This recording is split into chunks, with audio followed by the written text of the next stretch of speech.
Hello, my friends. Today we'll start with the fact that Kellogg supported Ukraine and said that if the country manages to get through this difficult winter, it will be a major victory. Russia is not winning this war. They're not. Yeah, his definition of winning and my definition of winning, Putin, is a lot different. He measures his advances in meters, not in miles. And if he's not in Odessa, he's not in Kyiv, he hasn't got really out of the Donbass region at all. He's attacked in Kherson and Zaporizhia, but he's having major problems. And I think right now he does not want to become Putin, does not want to become Nicholas II again, the last Tsar of Russia.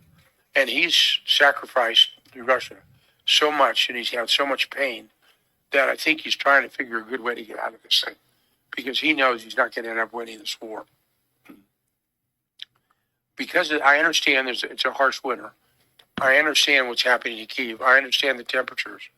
But I really do believe if Ukraine gets through this winter, January, February, and you get into March and April, the advantage accrues to Ukraine, not to Russia. And I don't think they're going to have much more success in what they're doing out there. Their frontline units have been mauled. They've lost over 20 general officers. So you look at what he's trying to do and the defenses that have been put up, he hasn't been very, very successful. So I'm hoping for a good outcome, meaning that I think we're heading towards maybe the last stages of peace talks and peace development. And we have Steve Witkoff, who I know real well, and Jared Kushner, who's an exceptional negotiator. And they're actually here in Davos now to be able to finish out to see what's going to happen with Putin. They're going to go to Moscow. Now, I think the impediment to progress, and I've said this all along, it is not Ukraine. The impediment to progress is Putin. The fact is, I think he's reached a point psychologically, he really can't let go because if he lets go, he admits it's a failure. And what he has done is a failure. And when you look at the amount of territory they've gained, it's really minimal. And then we'll get to a point where, the reconstruction can start. We can get peace out there, out in Ukraine. And I'm hoping by Independence Day this summer, there's peace in the land. Friends, do you believe that the war in Ukraine could end by Independence Day? Be sure to share your thoughts in the comments. At the same time, it's very strange that Putin has effectively started talking about reparations for Ukraine and about frozen assets potentially being used for Ukraine's reconstruction. I think we could send $1 billion from Russian assets frozen under the previous US administration to the World Council. By the way, the remaining funds from our assets frozen in the United States could also be used to restore territories affected by hostilities after the signing of a peace agreement between Russia and Ukraine. This possibility is also being discussed with representatives of the US administration. As we can see, Putin is already effectively agreeing to one of the 20 points of the peace agreement, which states that Russia must pay reparations to Ukraine. This once again creates a very small hope that an agreement can be reached and that the war may indeed end. However, for now, the biggest issue remains territory, and a solution has still not been found. Meanwhile, as shelling of Ukrainian territory continues and restoring infrastructure remains extremely difficult, it's reported that about 60% of Kyiv is without electricity. As President Volodymyr Zelensky reported, repair crews, emergency services, energy workers, and municipal services are working at maximum capacity. As of this morning, around 4,000 buildings in Kyiv are still without heating, and nearly 60% of the capital is without electricity. Volodymyr Zelensky also said that the Prime Minister and the Minister of Defense will verify information regarding the reservation. So, exemption from mobilization of employees of energy and municipal enterprises. The lack of effective response at the local level shouldn't be blamed on staff shortages. Cities have the resources to recruit people for work, he emphasized. It's also reported that Poland has sent 400 generators of various types to Kyiv. Poland has delivered 400 generators of different types from government reserves to Kyiv, said the country's ambassador to Ukraine, Piotr Lukasiewicz. Overall, we are waiting to see how the situation develops further. Now, let's move on to the situation along the front line. In the Sumy direction, the Russians are not conducting any new assaults, only shelling continues, and the situation there has stabilized. In the Kharkiv direction, the Russians are also continuing on the shelling with no new assault actions. The front line here remains unchanged. However, there are problems in the Vovchansk direction. Russian forces are assaulting Izbitske, Gravske, and the outskirts of Vovchansk. Ukrainian forces soldiers report that the Russians have made new gains. Vovchansk direction. The Russians have been confirmed to have entered the northern part of the settlement of Gravske. Visual monitoring footage shows strikes on Russian footholds within destroyed residential areas. The area is being heavily contested. Effective control on this sector is becoming blurred as the area is turning into a gray zone, with a high probability that in the near future the Russians will attempt to turn it into a red zone by increasing pressure and bringing in additional forces. After consolidating in the north, the Russians are likely to shift movement south toward the central part of the settlement. If direct pressure from the eastern flank doesn't yield results, the main axis will likely move along the channel of the Siversky Donets River, with a gradual shift in focus toward Semenivka.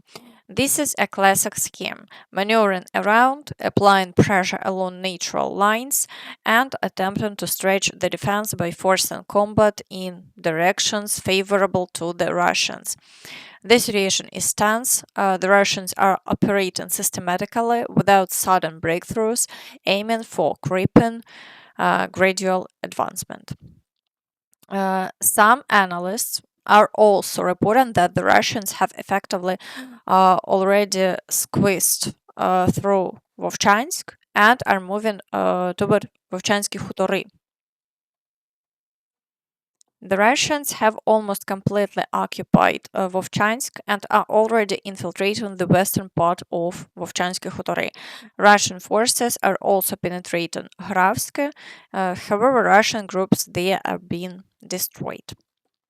Thus, if all of this is officially confirmed, the front line is likely to change again in the near future and not in our favor. Along the border, the Russians are assaulting Kruhle and Nestorne.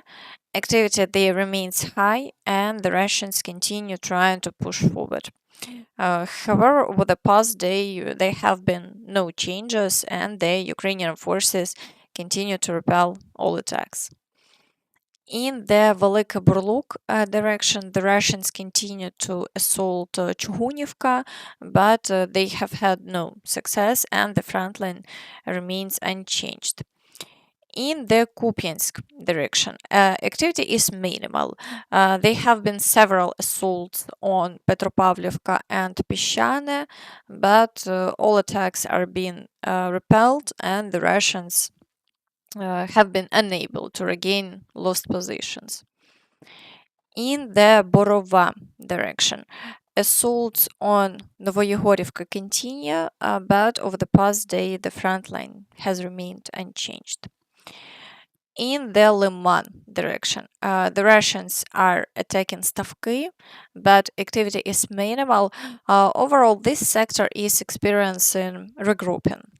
Ukrainian forces describe the situation as follows. Liman direction. The Russians are advancing extremely slowly and with heavy losses. Most activity is concentrated along the railway line in the forested sector. The Russians are moving cautiously in small groups, trying to take small areas of land along with the structures there. Their general strategy is to break a corridor and reach the area of Sosnovo, where they hope to at least minimally consolidate. Currently, this plan is stalling. In the forest, their forces are being systematically dismantled, movement is difficult, maneuvering is limited, and every attempt to advance is quickly detected and hit. The forest is not a cover for them, rather a trap where the pace of the attack slows even before reaching the objective. Meanwhile, intense fighting continues around Yarova. The Russians are trying to push the flanks and find bypass routes, but in the northern and central parts of the settlement, they cannot consolidate. The attempts fail early in development. In the western sector, clashes continue in the gray zone. Contact is constant. The line is unstable, but no breakthrough from their side. In the Slovyansk direction, the Russians are assaulting Dibrova, pushing past Dronivka, and in the area of Nikiforivka. However, the Russians have made no gains and the situation remains unchanged. In the Kostantinivka direction, the Russians are attacking Pretechene, Plashiyivka, Berestok, Stepanivka, and pushing past Ivanopilya. There is also heavy shelling in the area, and all logistics are under Russian control. Despite this, they still cannot advance further, and for now, the front line remains unchanged. In the Dobropilya direction, the Russians are pushing toward Torske, assaulting Sofiivka, and carrying out heavy shelling. However, they still cannot advance further, and the situation hasn't changed over the past day. In the Pokrovsk direction, the Russians are attacking Rodinske, the outskirts of Mirnograd, and advancing along the western flank.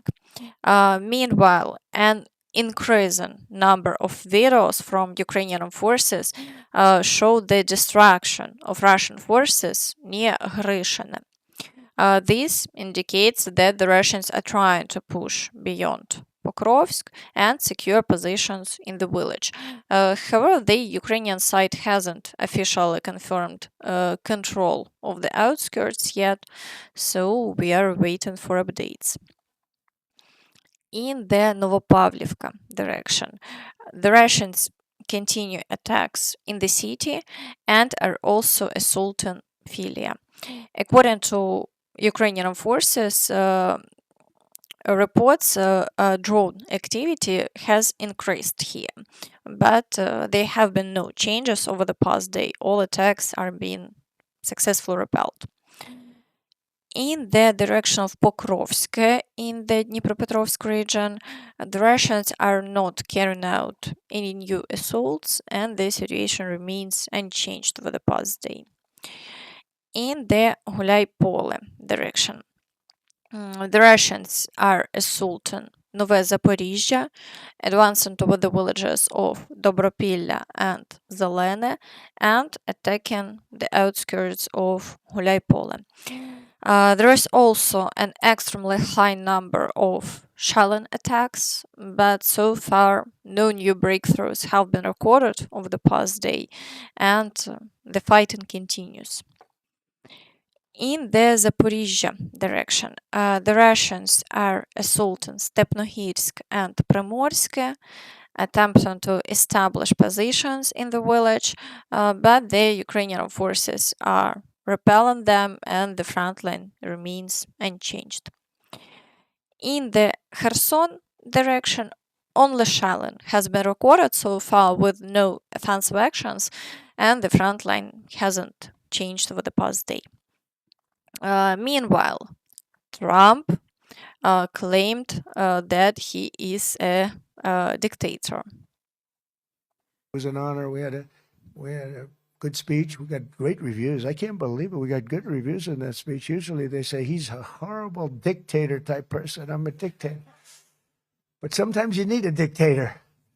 But they didn't say that in this case. And no, it's common sense. It's all based on common sense. You know, it's not conservative or liberal or anything else. It's mostly, let's say, 95% common sense, and that's what we have. Also, Rutte spoke with Trump about US support from European countries in case of an attack on the US. There's one thing I heard you say yesterday and today. You were not absolutely sure that the Europeans would come to the rescue of the US if you will be attacked. Let me tell you, they will. And they did in Afghanistan, as you know, for every American who paid the ultimate, for every 2 Americans who paid the ultimate price, there was 1 soldier from another NATO country who did not come back to his family. From the Netherlands, from Denmark, particularly from other countries. So you can be assured, absolutely, if ever the US will be under attack, your allies will be with you. Absolutely, there's an absolute guarantee. I really want to tell you this because it is important. It pains me if you think it is not. And under your leadership, this alliance is stronger than ever. As a result, Trump said he will not impose tariffs against Europe. Trump will not impose tariffs on the European Union that were scheduled to take effect on February 1st. A framework for a future agreement on Greenland has been established. Donald Trump stated that at the meeting with NATO Secretary General Mark Rutte in Davos, the framework for a future agreement regarding Greenland and the entire Arctic region was formed. This decision, if implemented, will be great for the US and all NATO countries. In light of this, Trump promised not to impose the previously announced tariffs on 8 European countries that were to take effect on February 1st. The US president added that additional discussions are currently underway regarding the Golden Dome missile defense system, part of which is to be deployed in Greenland. Friends, be sure to share your thoughts on this in the comments. And that's all from me. So please don't forget to like this video, subscribe to the channel, and hit the notification bell to stay updated on all the latest news. Thank you for watching and see you next time. Bye bye.